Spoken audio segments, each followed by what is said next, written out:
അന്യ സ്ത്രീ പുരുഷന്മാർ ഇടകലർന്നുകൊണ്ടുള്ള പരിപാടി ശരിയല്ല, അത് ഇസ്ലാമികമല്ല. ഇതാദ്യമായിട്ടൊന്നുമല്ല, ഞാൻ എന്നീ പണി തുടങ്ങി അന്ന് മുതൽ ഒരാത്മാവിനെയും ചെറ്റിട്ട് പോകാൻ അനുവദിച്ചിട്ടില്ല, ഇനി അനുവദിക്കുകയില്ല. വ്യായാമ മുറകളിൽ ഏർപ്പെടുന്ന സഹോദരിമാർ ധരിക്കുന്ന ഡ്രസ്സ് ആർക്കും അറിയാവുന്നതാണ്. ആ വ്യായാമ പ്രക്രിയയുടെ ഭാഗമായിക്കൊണ്ട് തന്നെ ടൈറ്റ് വസ്ത്രങ്ങൾ ധരിക്കണം. ടീഷർട്ട് ആയാലും ജീൻസ് ആയാലും ടൈറ്റ് ഡ്രസ്സുകൾ ധരിക്കണം. എന്നിട്ട് അത് മതം പഠിപ്പിക്കുന്ന വേഷവിധാനങ്ങളുമായി ബന്ധപ്പെട്ടുകൊണ്ടല്ല സ്ത്രീക്ക് അത് അവരുടെ വ്യായാമ മുറകളിൽ ഉപയോഗിക്കാൻ സാധിക്കുന്നത്. സ്ത്രീ പുരുഷൻ കൂടിക്കലർന്നുകൊണ്ട് നടത്തുക അത് മതവിരുദ്ധമാണെന്ന് പറയും. എന്തോന്നാടോ ഇത്? എവിടെ നിന്ന് കിട്ടിയോടോ ഈ ഉണ്ടാക്കണേ? ഒരെണ്ണം കൊടുക്കട്ടെ സാറേ. അല്ലാതെ സ്ത്രീയുടെ പ്രശ്നമാണോ അതോ പുരുഷന്റെ പ്രശ്നമാണോ? സ്ത്രീയുടെ ഒരു സ്ഥലത്ത് സ്ത്രീയെ കാണുമ്പോൾ എന്തെങ്കിലും പ്രശ്നം ഉണ്ടാകുന്നെങ്കിൽ അത് സ്ത്രീയുടെ പ്രശ്നമാണോ പുരുഷന്റെ പ്രശ്നമാണോ?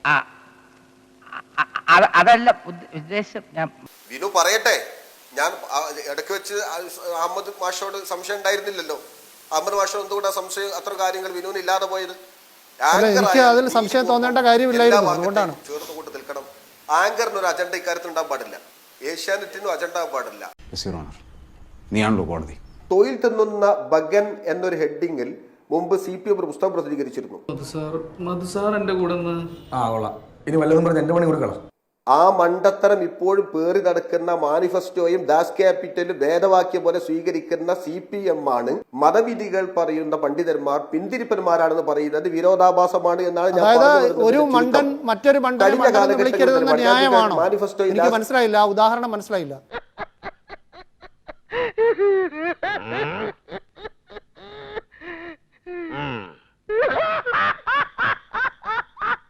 ഗോവിന്ദ മാഷിക്ക് അത് പറയാനുള്ള അർഹതയില്ല. അങ്ങനെ മനസ്സിലാക്കിയാൽ മതി. വേണ്ടട്ടോ, നീ ചായ അടിച്ചാ മതി, നീ എന്നെ അടിക്കാൻ നിൽക്കണ്ട. ഓക്കെ ഗോവിന്ദനെ വിടുക, ഗോവിന്ദനെ വിടുക. അദ്ദേഹം പറഞ്ഞ കാര്യം മറ്റൊരാൾ പറഞ്ഞാലോ? ആര് പറയുന്നെങ്കിലും അദ്ദേഹം ആരെന്ന് നോക്കും. അതിന് അർഹത അദ്ദേഹത്തിനുണ്ടോ എന്ന് പരിശോധിക്കും. ഈ കായ്ക്കാന്റെ ചങ്കുറ്റളക്കളോ കോലൊന്നും ഓന്റെ ഇല്ലാന്ന് അല്ല, ഓനതറിയാം. നമ്മുടെ പഴയ ദോസ്തുക്കളല്ലേ. വ്യക്തിയുടെ നിലപാടാണോ പ്രശ്നം? അയാൾ അഡ്രസ് ചെയ്യുന്ന വിഷയമാണോ പ്രശ്നം? എന്നോട് പറയണ്ട. അയാൾ അഡ്രസ് ചെയ്ത അയാളുടെ വ്യക്തിപരമായി അയാളുടെ നിലപാടുകൾ വിമർശനാത്മകമാകും. അയാളുടെ നിലപാടുകൾ വിമർശനാത്മകമാകും. എനിക്കൊന്നും മനസ്സിലാവുന്നില്ല. ഇപ്പൊ കാന്തപുരത്തെ സംബന്ധിച്ചിടത്തോളം അദ്ദേഹം പറഞ്ഞിട്ടുള്ളത് വളരെ വ്യക്തവും കൃത്യവുമാണ്. സ്ത്രീ പുരുഷ സങ്കലന രീതിയിലുള്ള വ്യായാമ മുറകളിൽ ഏർപ്പെടുന്നത് അനിസ്ലാമികമാണ്. എന്താ അണ്ണാക്കിലും അണ്ണാക്കിലൊരു പ്രാണി. അതിനപ്പുറത്ത് അതിന് എഴുതാപ്പുറം പൊതു ഇടത്ത് നടക്കുന്ന കാര്യമല്ലേ ശ്രീ നാസർ ഫൈസി കൂടത്തായി? ഇപ്പൊ വിവാദമായ ഈ മെക്സവൻ കൂട്ടായ്മയാണെങ്കിൽ ഒരു പൊതു ഇടത്തിൽ നടക്കുന്നതല്ലേ? അത് ഒളിച്ചു വെച്ച് നടക്കുന്നതാണോ? ഒരു മുറിക്കുള്ളിൽ നടക്കുന്നതാണോ? ഒരു പൊതുസ്ഥലത്ത് നടക്കുന്ന വ്യായാമമല്ലേ? നിങ്ങൾക്കത് തെറ്റിദ്ധാരണയുണ്ടായി. അല്ലല്ല, പൊതുസ്ഥലങ്ങൾ ആപേക്ഷികമാണ്. പൊതുസ്ഥലങ്ങൾ ആപേക്ഷികമാണ്. ബസ് പൊതു ഇടമാണ്. ബസ്സിൽ സ്ത്രീ കയറുന്ന ബസ്സിൽ പുരുഷൻ കയറാൻ പാടില്ല എന്നൊരു പണ്ഡിതന് പറഞ്ഞിട്ടില്ല. ശാരീരികപരമായ വസ്ത്രവിധാനങ്ങൾ സ്വാഭാവികമായി കൊണ്ടും ഇസ്ലാമിക സിനിമ തന്നെ ഇസ്ലാമിനെ സംബന്ധിച്ചിടത്തോളം ആപേക്ഷികമായി കൊണ്ടുള്ള നിലപാടുകളുണ്ട്. ആ തിയേറ്ററുകൾ എന്ന് പറയുന്നതും പൊതു ഇടങ്ങളാണ്. തിയേറ്റർ എന്ന ഭാഷ വിട്. ഒരു പൊതുയോഗങ്ങളിലും പൊതുസഭകളിലുമാണെങ്കിൽ പരമാവധി ഇവിടെ പൊതു ഇടങ്ങളുടെ നിർവചനത്തിൽ പെടാത്തതല്ല. വ്യായാമം നടക്കുന്ന സ്ഥലങ്ങളിൽ വ്യായാമത്തിന് വരുന്ന സ്ത്രീകൾ ടൈറ്റ് ഷർട്ടും ടൈറ്റ് പാൻറ്റും ധരിച്ചുകൊണ്ടാണ് അവർ വരുന്നത്.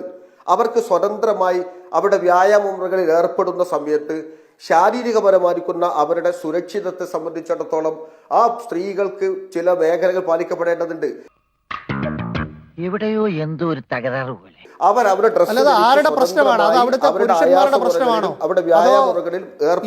വ്യായാമത്തിൽ ഏർപ്പെടുമ്പോ ബാക്കിയുള്ള പുരുഷന്മാരൊക്കെ ഇവരെ ഉപദ്രവിക്കുമെന്നാണ് സമൂഹത്തിന്റെ പ്രശ്നമാണ്. അതോ വേറെന്തെങ്കിലും ബന്ധം ഉണ്ടാവുമെന്നാണോ? എന്താണ് ഇത്? സ്ത്രീകളെ ആക്ഷേപിക്കുന്നതിന് തുല്യമല്ലേ? അതോ പുരുഷന്മാരെ ആക്ഷേപിക്കുകയാണോ? എന്നെ കഷ്ടല്ലേ? Common sense ഇല്ലാത്തതിന്റെ കുഴപ്പേ. അല്ലെങ്കിൽ ബുദ്ധി പറഞ്ഞു കൊടുക്കാൻ അവൻ ആരെങ്കിലും വേണ്ടേ? എന്താ വിനു വിഷയത്തെ ഡൈവേർട്ട് ചെയ്ത് കൊണ്ടുപോകണ്ട. സ്ത്രീ ഒരു ഡ്രസ്സ് ധരിച്ചു വരുമ്പോ അത് ആഭാസകരമാണെന്ന് ഒരു പുരുഷൻ പറയുന്നുണ്ടെങ്കിൽ അയാൾക്കാണ് പ്രശ്നം. വിനുവിന്റെ പ്രശ്നം വേറെ പ്രശ്നമാണ്. എന്താണ് തമാശയാക്കാണ്? അല്ല തമാശയാക്കാണ്, അങ്ങനെ ആക്കണ്ട ആള്. അല്ല, വിനുവിന്റെ പ്രശ്നം വേറെയാണ്. ഞാൻ അതിന് ഇരയായി ഞാൻ നിന്ന് തരുന്നില്ല. ഞാൻ വളരെ കൃത്യതയോടെ തന്നെ പറഞ്ഞിട്ടുള്ളത്. ഞാൻ ഒന്നും ആവർത്തിച്ച് പറയുന്നു, അത് വിനു ഒന്നുകൂടി കേൾക്കണം. സ്ത്രീയെ അധിക്ഷേപിക്കുകയാണ്. എന്താണ് ശ്രീ നാസർ ഫൈസി കൂടത്തായി പറയുന്നത്? നിങ്ങളുടെ ആഭാസ ഡ്രസ്സാണ് എന്ന് ഒരു സ്ത്രീയെ നോക്കി പറഞ്ഞാൽ അയാള് ഒരു കുറ്റം ചെയ്യുകയാണ്. അതറിയാനുള്ള നിയമബോധം പോലും ശ്രീ നാസർ ഫൈസി കൂടത്തായിക്കില്ലേ? ചെറിയ വട കൊടുത്ത് വലിയ വട വാങ്ങിച്ചു. എന്ത് ചൂട് വടക്കോ? അല്ല, ഇവിടെ ചൂടേ ഫാനിലടാ ഉണ്ടെങ്കിൽ കാറ്റുള്ളായിരുന്നു. എന്റെ കാറ്റ് ഇപ്പൊ പോവും, അതുകൊണ്ടോ? മാറി ചില ഇവിടെ പിന്നെ ചൂടാണ്ട് AC ഒന്നും ഇല്ല. അതോ സ്ത്രീകൾ ധരിച്ചു വരുന്ന എല്ലാ ഡ്രസ്സിനെയും ന്യായീകരിക്കാൻ വിനു മുന്നോട്ട് വരണ്ട. സ്ത്രീ ആഭാസ ഡ്രസ് ധരിച്ചാൽ ആഭാസമാണ്, പുരുഷൻ അത് നിങ്ങൾക്കെതിരെ കേസുണ്ടാവും. അതാ സ്ത്രീ അപമാനിക്കലാണ്. നിങ്ങൾക്ക് എന്ത് അവകാശമാണ്? ആ കേസ് ഞാൻ കൈകാര്യം എന്റെ കേസ് നടത്താനും നിർദ്ദേശിക്കും.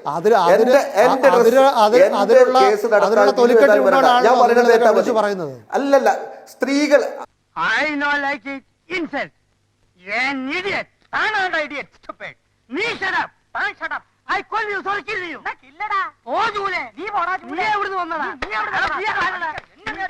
എന്റെ തൊലിക്കട്ടി വിനു പരിശോധിക്കണ്ട, അത് നിങ്ങൾ ആരും സ്ത്രീ ആഭാസ ഡ്രസ്സ് ധരിച്ചാൽ ആഭാസമാണ്.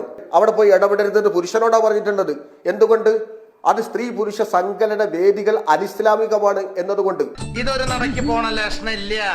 ഞാൻ ഇവന്റെ 2 വാങ്ങിച്ചിട്ടേ പോവുള്ളൂ. മതത്തിൽ വിശ്വസിക്കുന്ന വ്യക്തികൾ എങ്ങനെ ഒരു സാമാജിക ജീവിതം നയിക്കണം എന്നതിനെക്കുറിച്ച് അഭിപ്രായം പറയുവാൻ ഏതൊരു വ്യക്തിക്കോ അല്ലെങ്കിൽ മതാധ്യക്ഷന്മാർക്ക് കഴിയുമെങ്കിൽ കൂടിയും അങ്ങനെയുള്ള അഭിപ്രായങ്ങൾ എത്രത്തോളം ആരോഗ്യകരമാണ് എന്ന് ചർച്ച ചെയ്യുവാനും അതിനെ നിശിതമായി വിമർശിക്കുവാനും ഒരു ഭരണഘടനാ വ്യവസ്ഥയെ പിന്തുടരുന്ന ഒരു സമൂഹത്തിൽ ജനങ്ങൾക്കും അല്ലെങ്കിൽ നിയമ സംവിധാനങ്ങൾക്കും അവർക്കതിനുള്ള അധികാരവും അവകാശവും ഉണ്ട്. 100% ഞാൻ യോജിക്കുന്നു. അപ്പോൾ ഇവിടെ ആരാധനയെക്കുറിച്ചല്ല അദ്ദേഹം അഭിപ്രായം പറഞ്ഞത്, അദ്ദേഹം സാമാജിക ക്രമത്തിനെക്കുറിച്ചാണ്. എല്ലാ മതപരമായിട്ടുള്ള പുസ്തകങ്ങളും റിലീജിയസ് ടെക്സ്റ്റുകളും ഡേറ്റഡ് ആണ്. ഒരു കാലഘട്ടത്തിൻ്റെ റിഫ്ലക്ഷൻ, പ്രതീകമായിട്ട് തന്നെയാണ് അതൊക്കെ എഴുതപ്പെട്ടത്. അതിൽ ചിരന്തനമായിട്ടുള്ള മൂല്യങ്ങളുണ്ട്. ആ മൂല്യങ്ങളൊക്കെ സംരക്ഷിക്കപ്പെടേണ്ടതായിട്ടുണ്ട്. പക്ഷേ കാലികമായിട്ടുള്ള അതിൻ്റെ അനുബന്ധങ്ങൾ മാറുന്ന കാലത്തിനനുസരിച്ച് നാം പുനർവായന നടത്തേണ്ടതായിട്ടുണ്ട്. വിമാനയാത്ര, ബസ് യാത്ര, സിനിമാ തിയേറ്റർ, ഇതൊക്കെ എന്ന് പറഞ്ഞു കഴിഞ്ഞാൽ സമൂഹം ഇവോൾവ് ചെയ്തതനുസരിച്ച് ഇതൊന്നും നമുക്ക് തടയുവാൻ പ്രായോഗികമായിട്ട് ബുദ്ധിമുട്ടുണ്ട്. ഇപ്പോൾ ബസ്സിൽ യാത്ര ചെയ്യരുതെന്ന് ഏത് മത അധ്യക്ഷൻ പറഞ്ഞാലും, അത് ഹിന്ദുമതമായിരിക്കാം, ക്രിസ്തുമതമായിരിക്കാം, ഇസ്ലാമിക വിശ്വാസപ്രകാരമായിരിക്കാം, പറഞ്ഞാലും അത് പ്രായോഗികമല്ല. നേരത്തെ ഞാൻ നടത്തിയൊരു പരാമർശത്തിൽ ഒരു തിരുത്ത് ഞാൻ ഈ സമയം ഉപയോഗപ്പെടുത്തുകയാണ്. നീ മരിച്ചില്ലേ? ഇല്ലെന്നേ. ഞാൻ പറഞ്ഞ കാര്യത്തിൽ ഹണി റോസിന്റെ ഡ്രസ്സിനെ സംബന്ധിച്ച് ആഭാസകരമായ ഡ്രസ്സ് എന്ന എൻ്റെതായ ഒരു വാക്ക് വന്നതായി കൂടി ഞാൻ ഓർക്കുന്നുണ്ട്. അത് വിനു അപ്പം തന്നെ തിരുത്തി. ഞാൻ വിനുവിന്റെ ആ തിരുത്തിനെ പൂർണ്ണമായി ഉൾക്കൊള്ളുകയാണ്. കിട്ടേണ്ടതൊക്കെ കിട്ടിയല്ലോ, സമാധാനമായല്ലോ. ഒരു കുഴപ്പമില്ല, സന്തോഷമുള്ളൂ മക്കളെ, സന്തോഷായി. ഞാൻ പോകുന്നു. ബൈ.